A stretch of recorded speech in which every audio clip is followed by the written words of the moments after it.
किया है। आप सभी जानते हैं कि भावांतर योजना सोयाबीन का एमएसपी इस बार 5,328 एमएसपी हुआ है। साधारणतया मार्केट का रेट कई बार एमएसपी से कम होता है। इस बार तो शायद करीब करीब बराबर जा रहा है, पर हाँ फिर भी कुछ स्थानों पर एमएसपी से कम है मंडियों में रेट। किसानों का नुकसान नहीं हो, ये हमारी जवाबदारी है और एमएसपी पे ही उनको भाव मिले, और इसीलिए भावांतर योजना प्रारंभ की है। इसमें किसान किसी भी रेट में खरीदे, एक पूरे प्रदेश की मंडियों का मॉडल रेट निकालेंगे और उस मॉडल रेट से कम में यदि उसका बिकता है तो मॉडल रेट और भावांतर के बीच की राशि किसानों को मिलेगी। तो किसानों को एक बहुत बड़ी राहत है।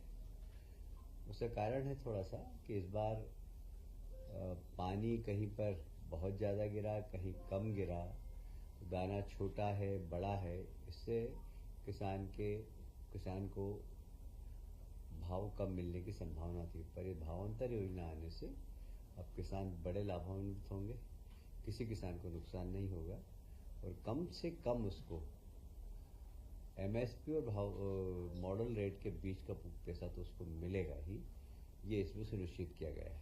ऐसा भी हो सकता है कि मॉडल रेट से ऊपर, जैसे मॉडल रेट अगर निकला, मैं एग्जांपल बता रहा हूँ, 4800 रुपये, उसका अगर 4900 में गेहूं बिका, सोयाबीन बिका, तो फिर 4900 से 428 ये उसके खाते में जमा हो जाएगा, डीबीटी हो जाएगा, सीधे उसके खाते में पैसे जमा हो जाएंगे। इसमें मुझे लगता है कि काफ़ी प्रचार प्रसार भी हो गया और कई बार व्यापारी कार्टेल बना लेते हैं, तो हमने सारे जनप्रतिनिधियों से कहा कि आप मंडियों में खड़े रहें, कार्टेल नहीं बने और किसानों का नुकसान नहीं होना चाहिए।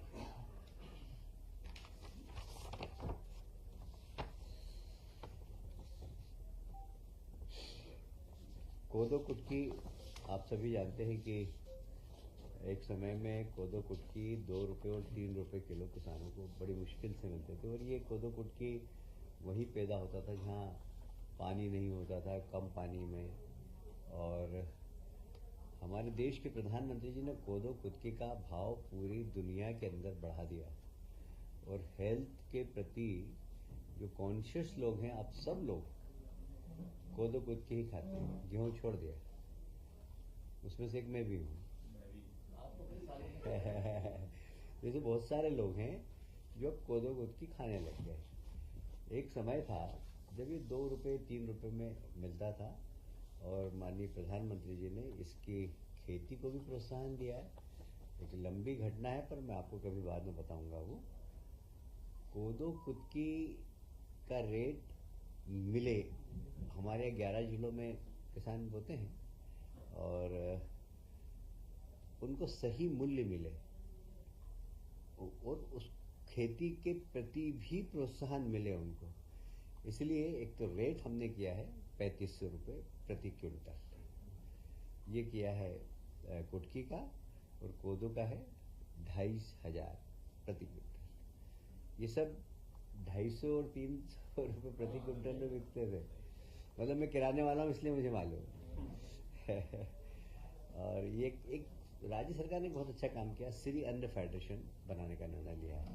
इस श्री अन्न फेडरेशन इस कोदो कुटकी को मार्केटिंग करेगी, इसका वैल्यू एडिशन के लिए काम करेगी, और हमारे आदिवासी भाई, ज़्यादातर आदिवासी इसको खेती करते हैं, उसकी उनको सही मूल्य मिले, इसके लिए एक श्री अन्न फेडरेशन हमने बनाया है, और उसको 80 करोड़ रुपए की राशि बिना ब्याज के सरकार ने दी है अभी, कि आप इसके प्रमोशन के लिए, इसके मार्केटिंग के लिए, इसके वैल्यू एडिशन के लिए जो करना है वो आप करिए।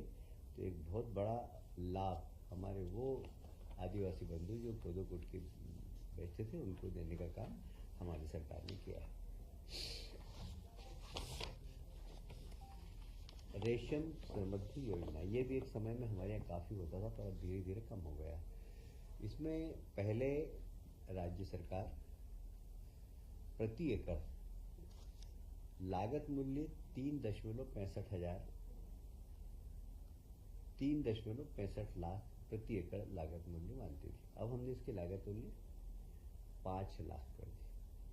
और उस वक्त किसान का अंश होता था 1.56, 1,56,000। अब हमने उसको 5 लाख कर दी और किसान का अंश भी कम किया है। अब किसान का अंश हो जाएगा 1,25,000 जनरल किसान का और SC/ST के किसान का सिर्फ 50,000। ये भी रेशम केंद्र के रेशम के उत्पादन को बढ़ाने के लिए किसान अपने उत्पादन के साथ साथ एक कुछ नया काम भी कर सके, और इसलिए ये कृषि रेशम समृद्धि योजना जो लागू की है, ये आम किसान भी इससे जुड़े और रेशम के आधार पर अपनी खेती के साथ साथ ये भी एक जी इस साल खत्म हो जाएगी क्या सरकार ने 5 साल के लिए लागू की है। हाँ। 4 साल से सोते रहे, लागू नहीं किया कर दिया ना। कभी किया राजस्थान। हाँ, फिर कर देंगे यार, क्या में चिंता करते हैं।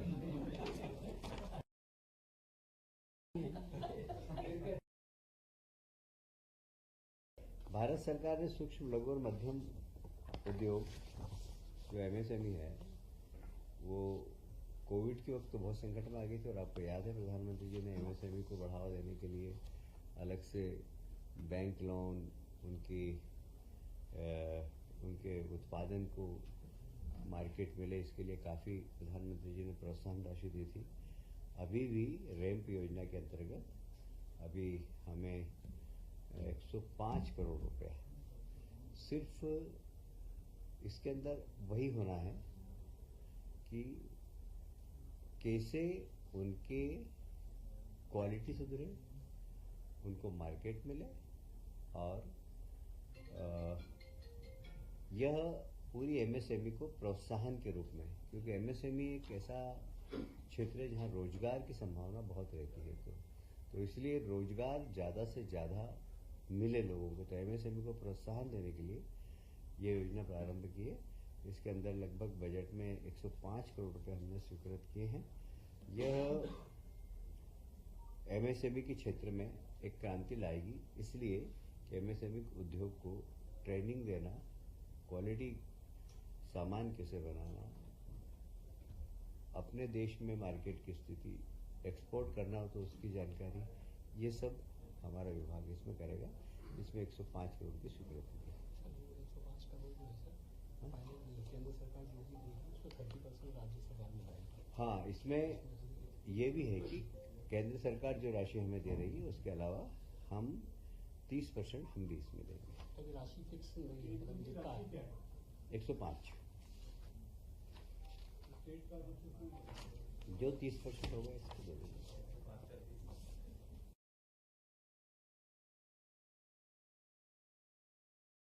आपको याद होगा हमारे एक विधायक थे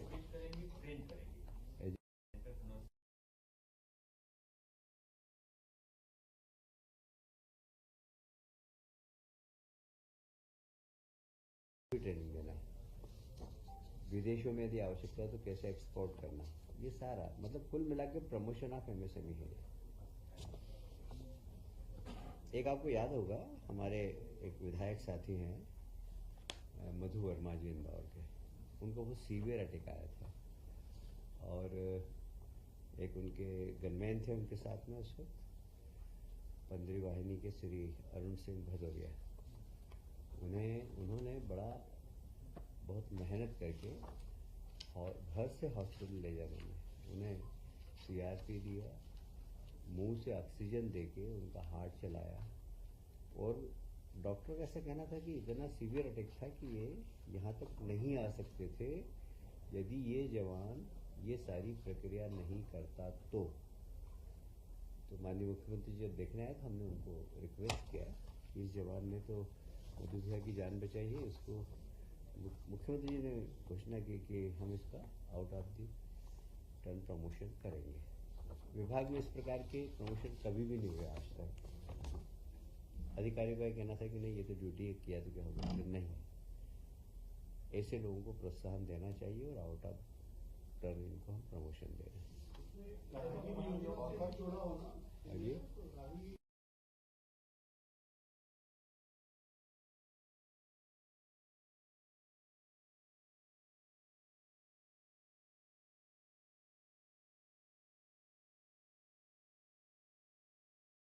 तो काफ़ी दिनों से मांग थी कि पेंशनरों को पेंशन में वृद्धि की जाए, तो इस बार हमने 5वें और 6ठे और 7वें है ना, छठे और सातवें वेतन आयोग में इनकी पेंशन बढ़ाने का निर्णय लिया है। इसमें सरकार को लगभग 170 करोड़ रुपए का बजट प्रावधान करना है।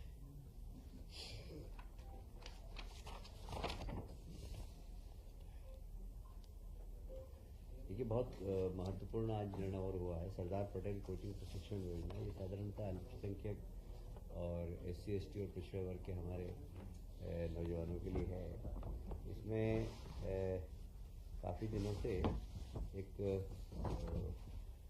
लोगों की मांग थी विद्यार्थियों की, क्योंकि बहुत बड़े बड़े कोचिंग क्लास, बाहर के कोचिंग क्लास में हम कोचिंग नहीं कर पाते हैं, तो हमने उन सब रजिस्टर्ड कोचिंग क्लासों को जो नेशनल लेवल की हैं उसमें भी प्रशिक्षण प्राप्त कर सके, इसलिए उन सब का रजिस्ट्रेशन करने का पहली बार तो निर्णय लिया। दूसरा, उनके आवास के लिए, यदि वो शहरी क्षेत्र में पढ़ते हैं, ग्रामीण क्षेत्र के लोग आते हैं तो शहरी क्षेत्रों में पढ़ते हैं, तो उनके आवास का किराया भी सरकार देगी। तो 1000 रुपये उसके लिए भी हमने प्रावधान किया है कि वे प्रशिक्षण प्राप्त करें किसी भी प्रकार की प्रतियोगी परीक्षा के लिए, तो वे अगर शहर में आकर रहना चाहें तो रहने के लिए सरकार उनको 1000 रुपया प्रति माह देगी। ये लगभग 5000 से ज़्यादा युवा यहाँ पर इसमें अभी तक हमारा अनुमान है कि लेंगे, और इससे ज़्यादा भी हो सकते हैं। कितने भी युवा भाग लें, हम सब हाँ OBC है।